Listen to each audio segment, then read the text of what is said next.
source of life and cause of death. Water can wash away clues, dilute evidence, and conceal corpses.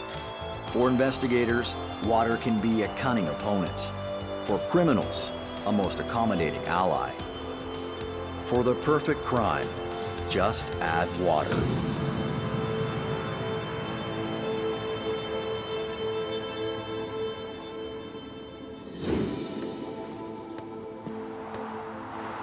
It is the murders of unimaginable violence that leave an indelible mark on all who confront them. This is the case with the murder of Bridget Grenier, a 16-year-old girl who disappeared on the night of June 23, 1990, and was found dead the next day on a country road near Rose Isle, Manitoba, lying half submerged in a stream.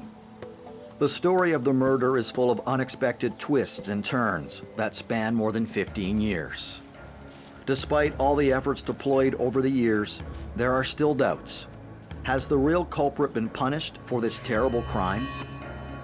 When I was covering the law courts for several years with the Free Press, I'd read all the transcripts of interviews and everything. I would look at the photo packs that the jury saw to see how this young woman died, to see how she was impaled by sticks. That it was the one and only time that I went back up to my office and cried, that it was just horrific what happened. Nobody should die that way. She was found nude, horribly beaten and brutalized. The pictures are probably the worst that I've seen in all my years as defense counsel or since. I've never seen anything that horrific. The quiet village of Rose Isle is 100 kilometers southwest of Winnipeg. Nobody ever suspected it to be the scene of such a crime. There's a creek that runs through the area, Pumpkin Creek, and this was at I believe it was the first annual Woodstock folk festival the local people were putting on. With age-appropriate range to meet each other. And it was the typical party, as I understand it. Alcohol was consumed, drugs were consumed. Bridget Grenier is at the festival to have a good time like everyone else. She was a very friendly, very happy, very outgoing kid, that she was president of the high school where she went to. We never heard anything bad about her. She was just a very wonderful kid. The discovery of Bridget Grenier's body poses a big problem for the police. The young woman disappeared during the Woodstock Festival, which means there are nearly 300 people to question to begin the investigation. The Royal Canadian Mounted Police collect a few pieces of information that will guide the investigation while they wait for the results of the autopsy. Investigators trace Bridget Grenier's last moments on the night of the festival. Their attention begins to focus on two young men, 17-year-old Timothy Houlihan and 19-year-old Kyle Unger. Both went to the same school as the victim. The oldest one, Kyle Unger, isn't very popular in town and is known to the police. He was somebody that, yes, he had friends, but to a great extent he was a loner, that he probably, in a sense, from what was said at trial, he didn't fit in with everybody else. Tim Houlihan comes from a respected family. He is the same age as the victim and in the same class. He was very slight in stature, not very tall, looked younger than his age, probably looked about 15. Basically, he looked like the kid next door. The evidence showed that Tim met Ms. Grenier at the festival. They apparently took a liking to each other and spent a fair bit of time together during the course of the festival. Later that evening, Bridget and Houlihan move away from the party. They wander into the woods, away from the concert site. Kyle was there with one of his friends, a fellow named John Beckett. I think he and Beckett were together quite a bit during the course of the evening. Kyle admitted to consuming alcohol and some drugs. I think, as I recall, Kyle announced to his friend, "I'd like to go look for some girls now, maybe to meet some girls, have some fun." And that seemed to be the tenor as the evening for Kyle was winding down, of what his interests were at that particular point. Kyle Unger's friend, who is already pretty drunk, sees him leave, but cannot say how long he is gone, maybe 20 or 30 minutes. Witnesses claim to have seen Unger at another campfire around 3:30 in the morning. Unger tells his friend that he saw Bridget and a guy having sex in the woods. Other witnesses report seeing Houlihan around 4 a.m. He is covered in mud and blood and has scratches on his face. Unger and his friend leave the festival at around 4:30 in the morning. The investigators continue questioning witnesses from the festival. They establish that Kyle Unger was seen talking to Grenier that night. They call him in for questioning. Kyle Unger has his first interview with police. He answers all questions without hesitation. Unger says that Bridget Grenier was a good friend. Kyle was extremely cooperative with the police, even though he didn't have counsel present when they were first dealing with him. They asked him for a hair sample. He provided that without hesitation.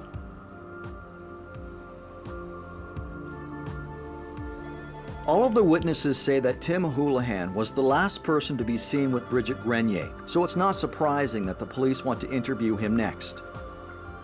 Investigators contact Tim, and his parents immediately call their lawyer.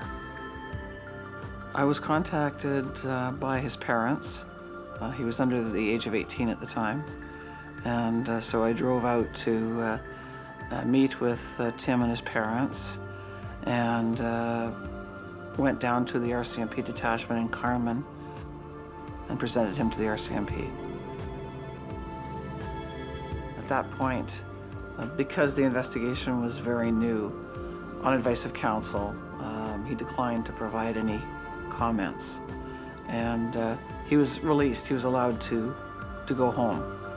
And then within a day or so, we went back to the RCMP detachment. During his second interview, Houlihan gives a more detailed version of what happened the night of the crime. He claims that while having consensual sex with Bridget, he was the victim of a violent attack by an unknown assailant and lost consciousness. When he woke up, Bridget was gone.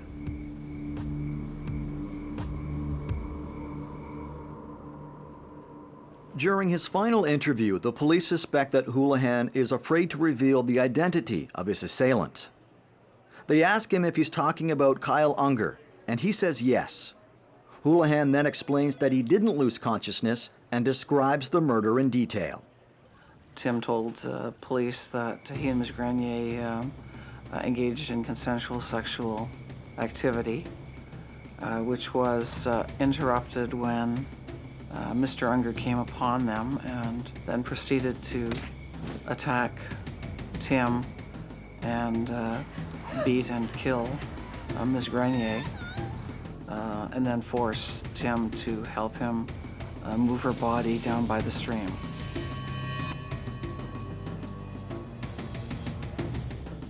Although Houlihan claims he was a victim, the police see him in much the same way they see Kyle Unger. Let's say if you had the two of them in front of you and said who committed this crime type thing, and you see someone who's fine and someone who's basically looks like they've been in a fight, they've got mud, scratches, etc. Well, it's Tim Houlihan, but when all was said and done and two people were charged, it was both of them that were charged based on their investigation. 5 days after Bridget's death, Kyle Unger and Tim Houlihan are both arrested and charged with first-degree murder. The rapid conclusion to the investigation raises more questions than answers.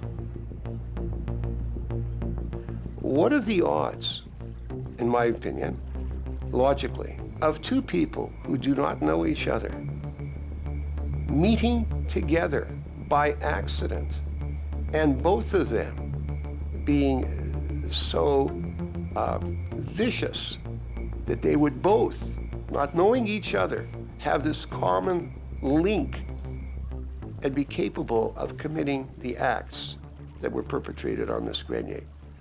How can you possibly think of that scenario unless you're writing fiction?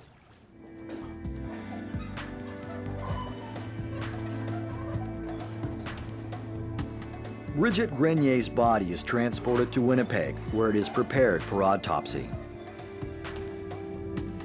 Will the pathology report help shed some light on this heinous crime? On June 24th, 1990, a horrific murder takes place in a small rural community in southwest Manitoba. While nearly 300 young people had a good time dancing and listening to rock and folk music, 16-year-old Bridget Grenier suffered unspeakable abuse in a forest nearby. Her naked, impaled, and bruised body is found half submerged in a creek. 2 days after the murder, the body of Bridget Grenier arrives at the St. Boniface Hospital in Winnipeg. The medical examiner's office have the task of investigating a death. We are not crime investigators, we are death investigators. Dr. Peter Markestein is the chief medical examiner for the province. He conducts the autopsy. We very carefully examine every little bit of the body and lift evidence if we see it. And then the body is photographed extensively and documented, as I said, for the presence of bruises or tears or cuts. The hands are examined. Then we examine orifices of the body. And routine swabs are taken, as well as the taking of hair samples, both actively and passively, either put there by the assailant, if there is an assailant, or pulled by, from the body in case they are loose and on the assailant. So it's a sort of a comparison between assailant and victim. One of the duties of a pathologist is to determine the cause of death. The body was found in water. And when any body is found in water, we have to try to determine whether the person drowned or whether they were dead prior to being submerged or getting submerged in water. Certain indications tell Dr. Markestein that drowning is probably not the cause of Bridget Grenier's death. There was no water in the lungs at all. They were of normal weight. And they showed, even under the microscope, no evidence of inhalation of foreign material.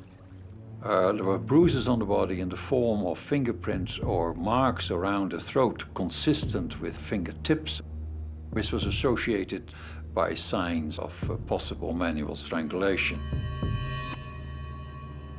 The body on the outside showed what we call a blush over the cheeks, which is seen in strangulation, and together with the finger marks.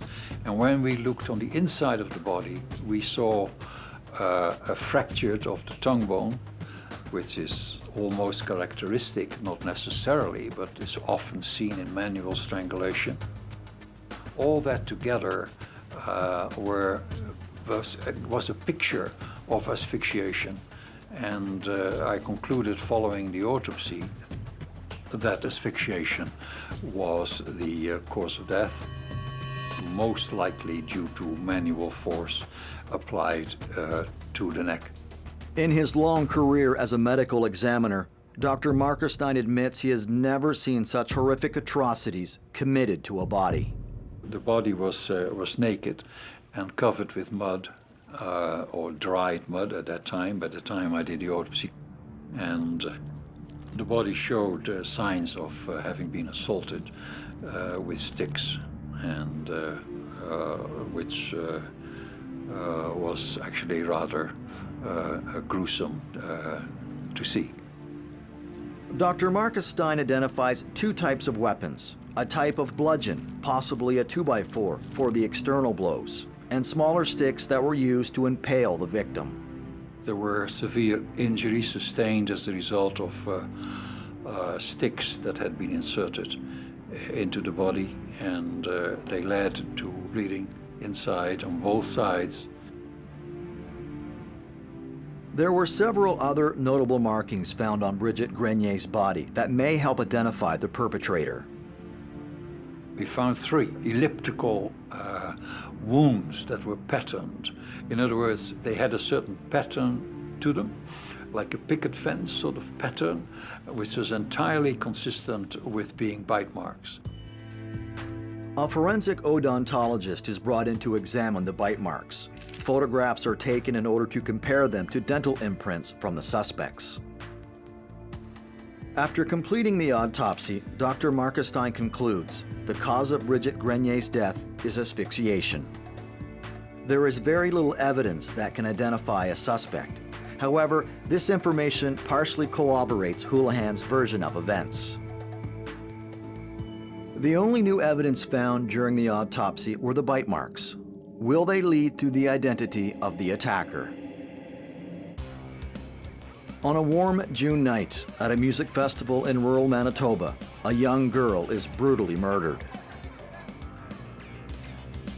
After a short investigation, the police arrest 2 young men on charges of first-degree murder.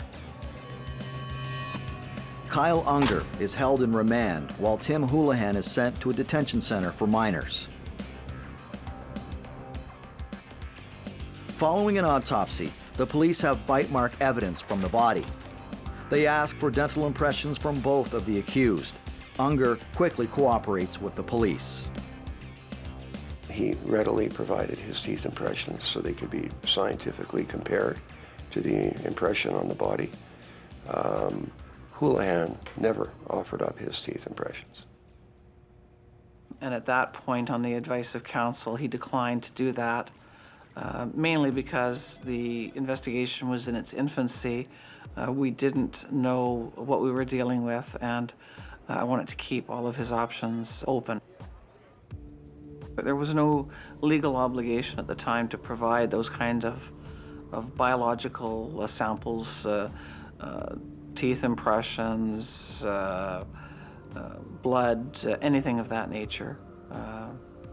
As a result of a number of cases, that was changed, and now police can apply for a warrant and get the samples they require. You have to bear in mind as well that DNA was pretty much in its infancy still. And so it was only when DNA became very sophisticated that getting a simple blood sample was useful for DNA purposes. The forensic odontologist has only Unger's set of dental impressions for comparison. After analysis, the report is submitted to the preliminary inquest. However, the judge finds the wording to be biased and the evidence is inadmissible. Dr. Mark Steen then looks for another dental expert to testify at the trial. The bite mark evidence is, for the moment, inconclusive. Tim Houlihan applies for bail while in detention. When he was ultimately transferred to adult court, he was taken into custody because an adult indictment was preferred against him. And we made another bail application in adult court, and he was released on similar bail conditions. Kyle Unger doesn't stay very long in remand. The first-degree murder charge against him is dropped due to a lack of evidence. After his release, the police learned that Unger had admitted to murdering Grenier to another prisoner, Jeffrey Cohen, while in remand. He had a fairly extensive criminal record, and that he was pending at that time on many different types of charges. Well, Jeffrey Cohen, as I recall, the way he came about was the day that Kyle Unger had his charges dropped after the preliminary hearing is when Mr. Cohen claimed that he had come back to the jail cell, said, I killed her, got away with it. Cohen somehow brought his information to the attention of the authorities. The prosecution believes that the information from Cohen, combined with Houlihan's testimony, is still not enough to justify a new trial against Unger. However, the presumption of guilt against him is strong enough for the police to try a new undercover investigative technique. The Mr. Big operation was developed by the Vancouver RCMP in the early 1990s. The operation with Kyle Unger is the first ever conducted in Manitoba. Whether it's because it was the first one that they were able to get approvals and probably the budgets and everything, and it probably also shows just how convinced the RCMP were that Kyle Unger was part of this homicide, and they figured when he was let off there was enough evidence. Well, let's get the evidence, and the way to get the evidence is to try to get a confession from him, so let's put together a Mr. Big operation. On June 13, 1991, nearly a year after the crime, the court authorizes the undercover unit to begin its covert investigation and intercept and record private communications from Kyle Unger. They were RCMP officers, of course, and they were brought in from Quebec to come in and do the sting operation. Because the last thing you want to have happen is when they're trying to convince Kyle Unger to join a gang, to have somebody walk along the street and say, "Oh, hi, Sergeant somebody." That's the last thing you want. The undercover operatives, Little Larry and Big Larry, respectively play the roles of a gangster and his boss. For a week, they focus on gaining Kyle Unger's trust. Then they make it clear that they like Unger and want him to become a part of the organization. They would pull out bank rolls of cash that he thought was as much as $10,000, flashing a big roll when they would pay for a meal for him at a restaurant. And he started seeing big dollar signs and big money being available. Here's a kid, after the preliminary hearing ended, who couldn't get a job. Couldn't get a job because he was Kyle Unger, the guy who got off, so to speak, on the murder charge. So this was an extraordinarily tempting opportunity that had been presented to him by these sophisticated officers. He was pretty vulnerable at the time type thing. And once again, he fell for it hook, line, and sinker. Kyle Unger tells the undercover operatives many times that he was in prison for a crime he did not commit. On June 22, 1991, Kyle Unger meets Little Larry at Big Larry's apartment. Their goal is to get a confession from Unger. And so what they decided to do was to have a phony Winnipeg Sun newspaper, and with a phony article in it, talking about the anniversary of her death and describing what had happened. And of course, they used that as one of their springboards to say, "Hey, Kyle, I'm just paraphrasing, you're a star. Look at this. This is what you did. You got to be happy. You got to be proud. You got to be this." Unger is anxious to make a good impression, but they warn him it's essential to tell them the truth. They're portraying themselves that, yeah, you can make some money through our gang activities type thing, and we'd like you to join our gang, but in order to join our gang, we have to know that you're with us, and the way that we know you're with us is if you can confess to something that you've done. Early in the discussion, Big Larry questions Kyle Unger about the murder that he's accused of committing. He encourages Unger to give them all the details. During their conversation, Big Larry insists that Unger prove that he can be trusted. Unger, at first hesitantly, and then with more enthusiasm, confesses to the murder of Bridget Grenier. Throughout the conversation with the undercover operatives, Unger maintains that he acted alone. And what Kyle confessed was he murdered Bridget Grenier, and he actually showed them basically where it was, and he showed how it was done, and it was all on tape. Kyle Unger's description of the strangulation and impaling of the victim corresponds to the evidence gathered. But as Unger continues to describe the murder, certain details no longer match the evidence. He claims to have thrown away the sticks used to impale the victim, even though they were still inside the body at autopsy.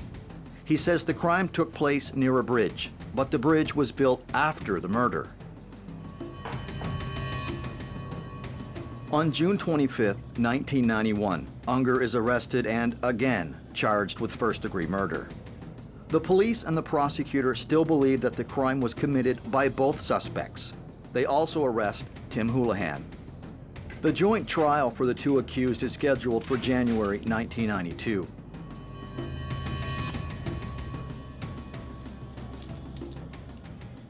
While joint trials are not very common, this one is particularly unusual. Generally, when two suspects are accused of the same crime, they blame each other. In this case, Houlihan alleges that Unger forced him to participate in the murder, while Unger claims he committed the murder alone. A last-minute request to separate the trials is denied. Will the prosecution be able to prove that the murder was committed by both Unger and Houlihan?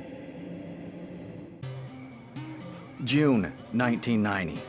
Two young men from a small town in rural Manitoba are arrested for the murder of Bridget Grenier, a 16-year-old girl. The sadistic crime shocks the community, but for lack of evidence, the charges are dropped. An undercover operation provides a confession from Kyle Unger, who claims to have committed the crime alone, while Tim Houlihan confesses that Unger forced him to participate in the murder. Finally, in February 1992, the joint trial begins. The two defense lawyers face a formidable opponent, Crown Prosecutor George Dangerfield. Well, certainly back in the mid to late 80s and into the 90s, George Dangerfield was the most prominent Crown attorney in the province of Manitoba. That if there was just a little assault, you would never see George Dangerfield there. If there was a prominent murder, George Dangerfield was always the prosecutor. The prosecutor endorses the theory of a murder committed by two people, as presented by the investigators. Crowns generally like to try co-accused together. There's a presumption that people who are jointly involved in a crime should be tried together. It gives certain tactical advantages to a Crown as well, because it sets both accused up for cutthroat defenses. In other words, both end up pointing the finger at the other one as the perpetrator, which is exactly what happened in this case. So the statements of Tim are not to be used against Unger, for example, and although a jury is instructed not to do that, it's pretty hard for lay people to ignore the fact that one person has pointed the finger at the co-accused. Similarly, with respect to Unger and what he said. Dangerfield has implemented a case that he hopes will convict both Houlihan and Unger. Aware of the challenges, Kyle Unger's defense lawyer adapts his own strategy and puts his client on the stand to testify. I really liked the idea of going first in this case because I felt that I had the toughest battle that I had to meet. And I wanted to get my story out to the jury, my version of the extraordinary number of inconsistencies between what Kyle Unger had said in his statements to the police and the physical evidence at the scene. He was just boasting and bragging and trying to play a role as they were to have them believe he was, quote, the kind of guy that they were looking for in this little criminal organization. All the efforts of Sheldon Pinks are directed toward influencing how the jury will perceive Kyle Unger's confession, recorded by the undercover agents.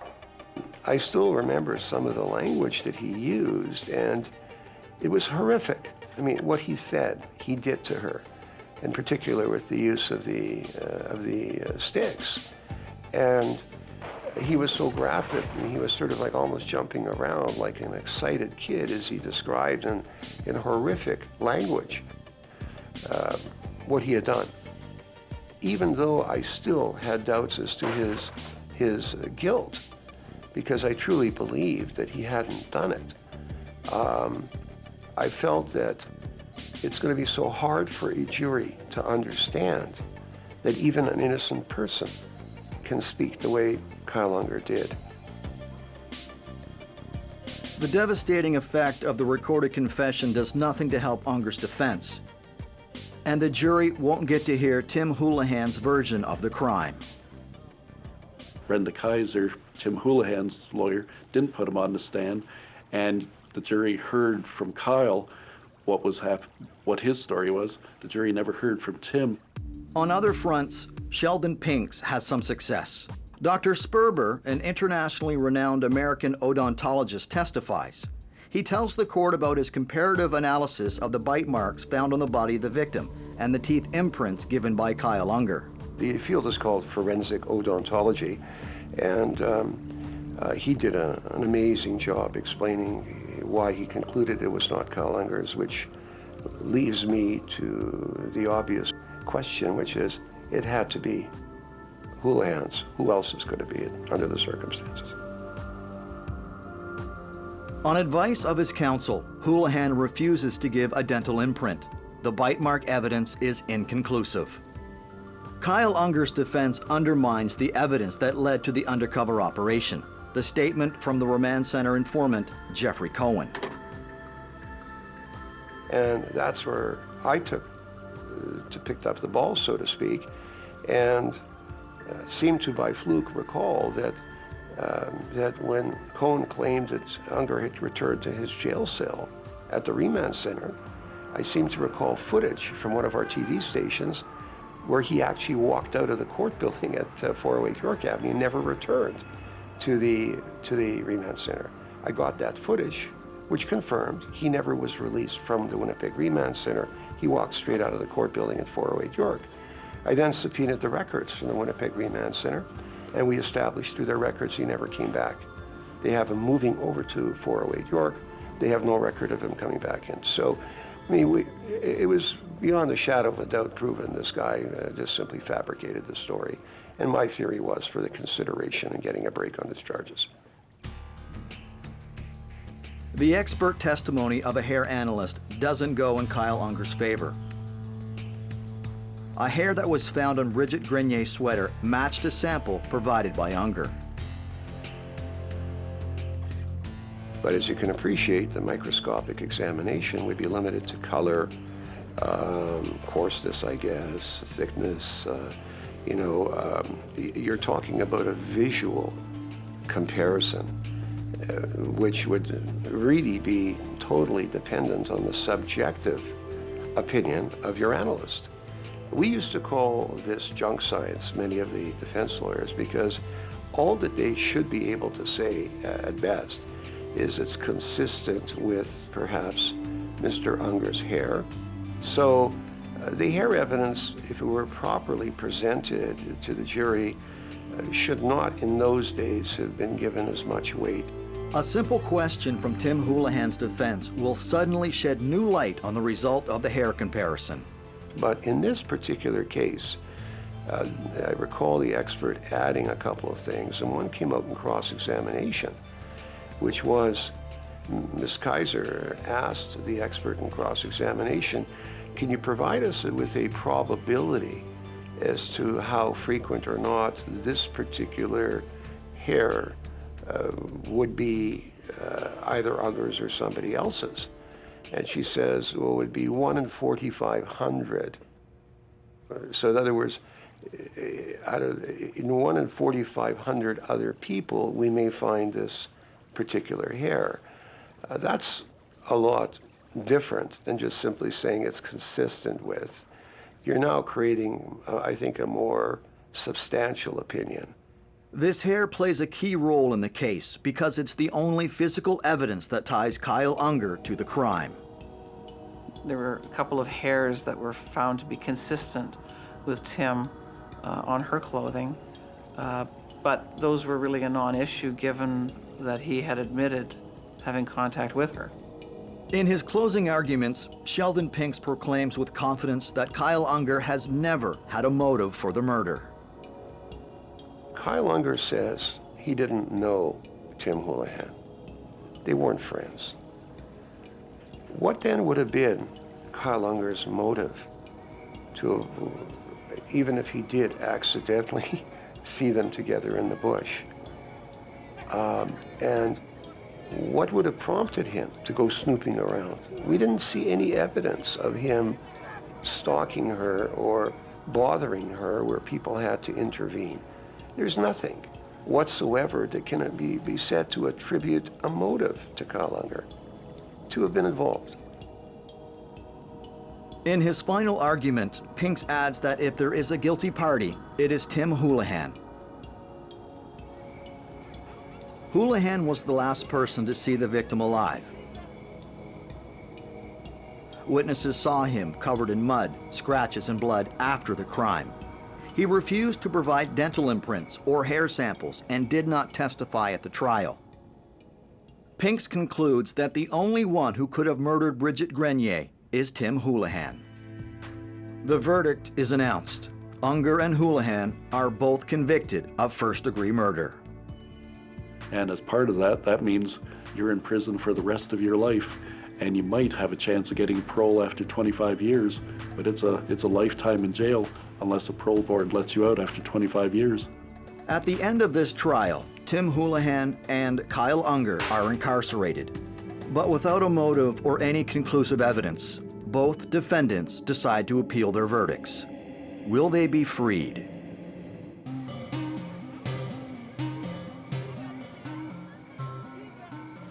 On February 28, 1992, Kyle Unger and Tim Houlihan are sentenced to 25 years in prison for the murder of 16-year-old Bridget Grenier.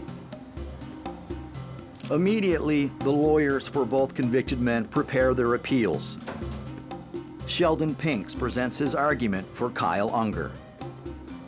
We argued that the verdict was not a reasonable verdict. It couldn't be supported by the evidence. We pointed to all of the inconsistencies, the physical evidence, and many of the inconsistencies between the physical evidence and Kyle Unger's reported confession, to say it was blatantly unreliable, it was laced with inducements, and that certainly it should not rise to the standard of proof beyond a reasonable doubt. But unfortunately, all of the arguments that were advanced were not viewed favorably by the Court of Appeal, and his appeal was dismissed. Brenda Kaiser has more success with Houlihan's appeal. There were a number of grounds of appeal. They involved the inflammatory address by counsel for the co-accused. I believe the failure to sever when that had been requested. Tim was released at some point before his appeal was heard. He went back to live with his parents in Sperling, Manitoba, and was working at a local machinery shop in Sperling. The Manitoba Court of Appeal orders a new trial for Tim Houlihan, but on July 20th, 1994, he commits suicide. Houlihan is taken to a Winnipeg hospital where he dies at 9:15 p.m. In retrospect, obviously the stress of being out on bail with a first-degree murder charge hanging over your head, having also already spent some time in a federal prison awaiting the appeal, that would have been very, very stressful. So in retrospect, it's not all that surprising.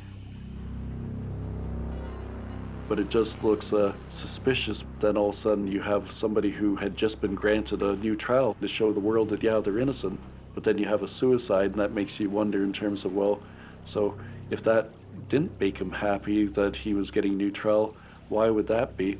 And one of the conclusions that can be raised is that he committed the homicide.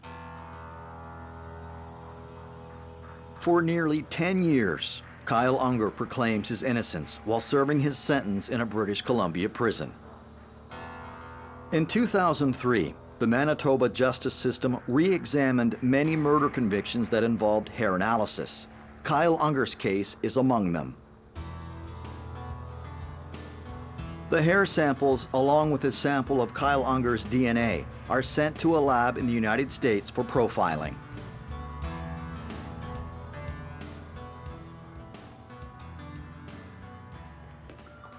James Lockyer, a lawyer specializing in wrongful convictions, offers to take on Kyle Unger's appeal.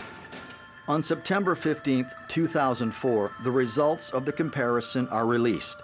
The hair found on Bridget Grenier's sweater does not belong to Kyle Unger. Lockyer now sets out to prove that Unger made a false confession to the undercover operators. He turns to Dr. Gisli Gudjonsson, the world's foremost authority on false confessions.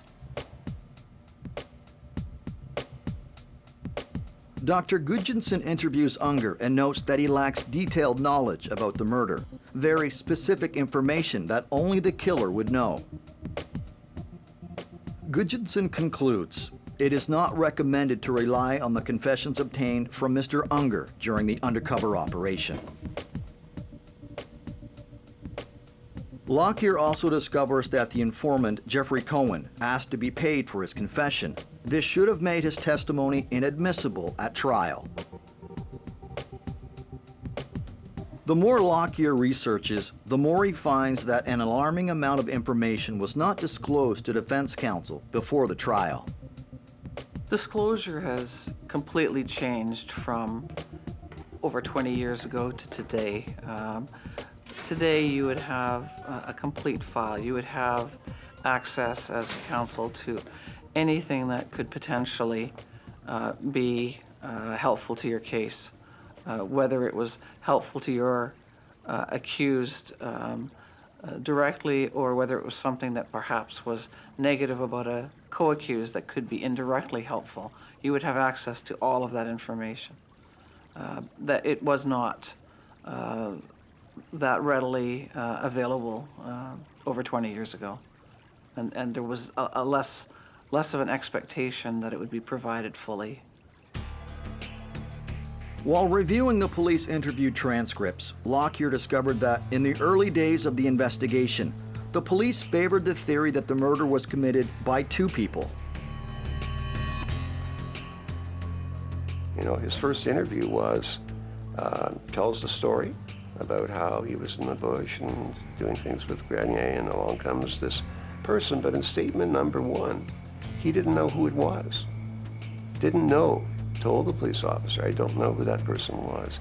And magically, in statement number two, the same person, after perhaps some interesting questions that were posed to him in a arguably leading manner, he then comes forward with, oh yeah, it was Kyle Unger suddenly.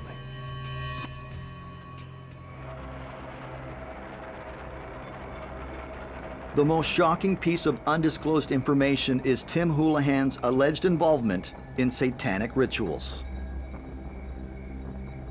None of that came out during the trial. The Crown never brought any evidence on that, because to hear about if there'd been any question that Tim Houlihan was involved with satanic tendencies and that may have led to Bridget's death or during her death, we would have wrote about it. We would have published it. But as I say, we didn't hear about that. The Satanistic issues dealing with Mr. Houlihan could have led us to make other inquiries with respect to Houlihan, possibly hiring a private investigator to see what we could find and to see whether he was associated with a particular cult out there.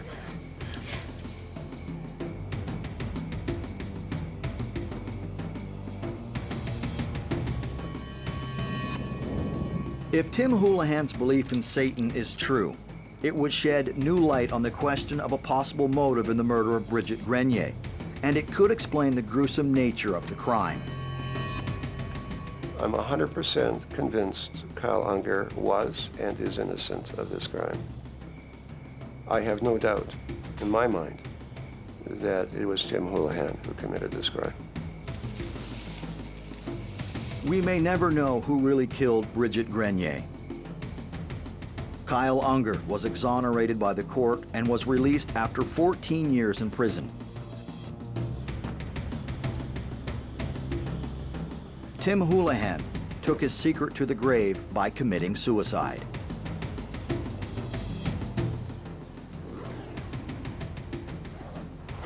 The waters of Pumpkin Creek may have washed away crucial evidence in this vile murder. What we do know is that no water can wash away the memory of Bridget Grenier.